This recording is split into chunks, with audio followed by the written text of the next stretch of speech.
ನಾನು ಅದು top order ಯಾವುದು ಕಂಪನಿ ನಿಮ್ಮ ಕಂಪನಿ ರಿಲಯನ್ಸ್ ಮಾಡ್ತಾ ಇದೀವಿ. Okay, Reliance trends. ಓಕೆ, ಜುಡಿಯೋದ್ ಮಾಡಿದೀವಿ. ಅದಾದ್ಮೇಲೆ ಮತ್ತೆ ಇದು R&B ಅಂತಂದಲ್ಲ, ಇದು ದುಬೈದು R&B. ಓಕೆ, ಆಮೇಲೆ ಇದು ಬಾಂಗ್ಲಾದೇಶದ ಪಿಕಾಕ್ ಅಂತ ಹೇಳಿ ಪಿಕಾಕ್ ಅಂತ ಹೇಳಿ ಓಕೆ, ಅದನ್ನ ಮಾಡಿದೀವಿ. ಎಲ್ಲ ಮಾಡಿದಾರಲ್ಲ ಟಾಪ್ ಬ್ರ್ಯಾಂಡೇ. ಹೇಗೆ ಕಾಂಟ್ಯಾಕ್ಟ್ ಸಿಗುತ್ತೆ?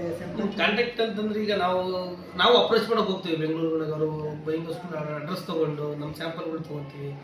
ಅಂತ ಅಲ್ಲಿ ಹೋಗ್ಬಿಟ್ಟು ಎಲ್ಲ ಅಪ್ರೋಚ್ ಮಾಡ್ತೀವಿ. ನಮ್ಮ ಕಂಪ್ನಿ ಹಿಂಗಿದೆ ನೋಡ್ರಿ ಮಾಡಿದ್ರಿ ಅಂತೇಳಿ. ಆಮೇಲೆ ಇಲ್ಲಿಂದ ಲೈವ್ ವಿಡಿಯೋ ಮಾಡ್ಕೊಡ್ತೀವಿ. ನೋಡ್ತಾರೆ, ಮಾಡ್ತಾರೆ. ಅವ್ರಿಗೆ ಇಷ್ಟ ಆಯ್ತು ಅಂತಂದ್ರೆ ವಿಸಿಟ್ ಮಾಡ್ತಾರೆ ಬಂದು. ಆಮೇಲೆ ಬಂದಾದ್ಮೇಲೆ ಅವ್ರಿಗೂ ಓಕೆ ಆಯ್ತು, ನಮಗೂ ಓಕೆ ಆಯ್ತು ಅಂತಂದಾಗ ಒಂದು ಫ್ಯಾಕ್ಟ್ರಿ ಇನ್ಸ್ಪೆಕ್ಷನ್ ಮಾಡ್ತಾರೆ. ಅಂದ್ರೆ ಕೆಲವು ಪ್ರೊಸೆಸ್ ಇರ್ತಾರೆ, ಎಸ್ ಒ ಪಿ ಫಾಲೋ ಮಾಡಬೇಕು. ಅದನ್ನೆಲ್ಲ ಒಂದ್ಸತಿ ಅಡೇಟಿಂಗ್ ಇಟ್ಕೊಂತಾರೆ, ಇಂಟರ್ ಡೇಟ್ ಅಂತೇಳಿ. ಆ ಡೇಟ್ ಅಲ್ಲಿ ಈಗ ಏನ್ ಬಂದು ಸೈನ್ ಮಾಡಿಸ್ಕೊಂಡ್ರೆ ಇದ್ರಲ್ಲಿ ಎಸ್ ಒ ಪಿ ಫಾಲೋ ಮಾಡ್ಬೇಕು. ನಾವು ಡೈಲಿ ರಿಪೋರ್ಟ್ ಮಾಡ್ಬೇಕು. ಅವ್ರು ಬಂದಾಗ ತೋರಿಸ್ಬೇಕು ಇದೆಯಲ್ಲ, ಅದರಿಂದ ಈ ತರ ಮಾಡ್ಲಿಕ್ಕೆ ಸಾಧ್ಯ ಆಯ್ತು. ಹೌದು, ಅಲ್ಲ ಇದ್ರಲ್ಲಿ ಎಕ್ಸ್ಪೀರಿಯನ್ಸ್ ಇರೋದ್ರಿಂದ ನಾವು ಏನ್ ಬೇಕಾದ್ರೂ ಮಾಡೋದು. ಸಿಚುವೇಶನ್ ಯಾರು ಬಂದಿಲ್ಲ ಅಂತಂದ್ರೂ ನಾವು ಮಾಡ್ಕೊಂಡು ಹೋಗ್ತೀವಿ. ಇಲ್ಲಿ ಯಾರೊಬ್ರು ಕಟಿಂಗ್ ಬಂದಿಲ್ಲ, ನಿಂತ್ಕೊಂಡು ನಾನೇ ಕಟ್ ಮಾಡ್ತೀನಿ. ನಾನೇ ಮಾರ್ಕಿಂಗ್ ಕಟಿಂಗ್ ಎಲ್ಲ ನಾನೇ ಮಾಡ್ತೀನಿ. ಸೂಪರ್ವೈಸರ್ಸ್ ಯಾರು ಬಂದಿಲ್ಲ, ನಾನೇ ನಿಂತ್ಕೊಂಡು ಮಾಡ್ಕೊತೀನಿ. ಕಜೆ ಹೊಡೆದಲ್ಲಿ ಬಂದಿಲ್ಲ, ಅಕಸ್ಮಾತ್ ಓವರ್ ಟೈಮ್ ಇರುತ್ತಾ, ಸಂಜೆ ನಾನೇ ಕುತ್ಕೊಂಡು ಹೊಡಿತೀನಿ. ಹಂಗೆ ಅಲ್ಲಿ ಫಿನಿಶಿಂಗ್ ಅಲ್ಲಿ ಏನಾರು ಇತ್ತಂದ್ರೆ ನಾವೇ ಅಲ್ಲಿ ವಾಷಿಂಗ್ ಮಾಡೋದಿಲ್ಲ. ಮತ್ತು ಟೋಟಲ್ ಆಲ್ರೌಂಡ್ ಯಾರು ಬಂದಿಲ್ಲ ಅಂತಂದ್ರೆ ಮ್ಯಾನೇಜ್ ಮಾಡ್ತೀನಿ.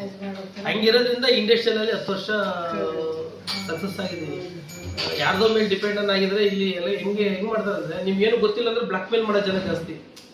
ಅವ್ರು ನಂಬ್ಕೊಂಡಿದ್ದಾರೆ ಅಂದಾಗ ಅವ್ರು ಆಟೋಮೆಟಿಕಲಿ ನಮ್ಮನ್ನ ಆಟಾಡಿಸ್ಬಿಡ್ತಾರೆ.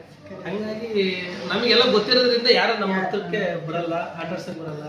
ಆಮೇಲೆ ನಾವೇನ್ ಹೇಳ್ತೀವಿ, ಯಾರು ಮಾಡಲ್ಲ ಅಂತಂದ್ರೆ ನಾವು ಕುಂತ್ ಮಾಡಿ ತೋರಿಸ್ತೀವಿ, ಯಾಕಾಗಲ್ಲ ಅಂತ.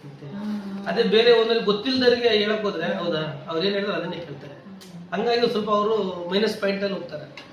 ನಮ್ಗೆಲ್ಲ ಗೊತ್ತಿರೋದ್ರಿಂದ ಸ್ವಲ್ಪ ನಾವು ಪ್ಲಸ್ ಪಾಯಿಂಟ್ ಅಲ್ಲಿ ಇದ್ವಿ.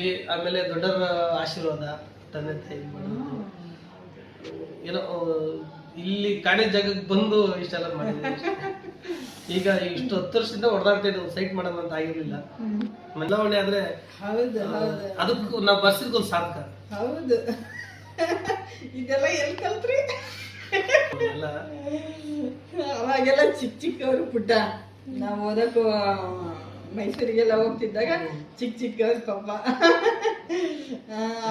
ಭುವನಕ್ಕೆ ಬರೋದು ಆಟ ಆಡೋದಕ್ಕೆ, ಅದಕ್ಕೆಲ್ಲ ಶೆಟ್ಲ್ ಕಡಕ್ಕೆ ನಮ್ಮ ಅಕ್ಕ ಅವರೆಲ್ಲ ಭುವನಕ್ಕೆ ಬರೋದು. ಯಾವತ್ತು ನೋವಾಗಿಲ್ಲ, ಯಾವತ್ತು ನಾನು ಅದನ್ನ ಇದನ್ನ ಬೇಜಾರು ಮಾಡ್ಕೊಂಡಿಲ್ಲ. ಯಾಕಂದ್ರೆ ನಮಗ್ ಬರೋದಲ್ಲೇ ಕಷ್ಟ ಯಾರಿಗೂ ಬರೋದು.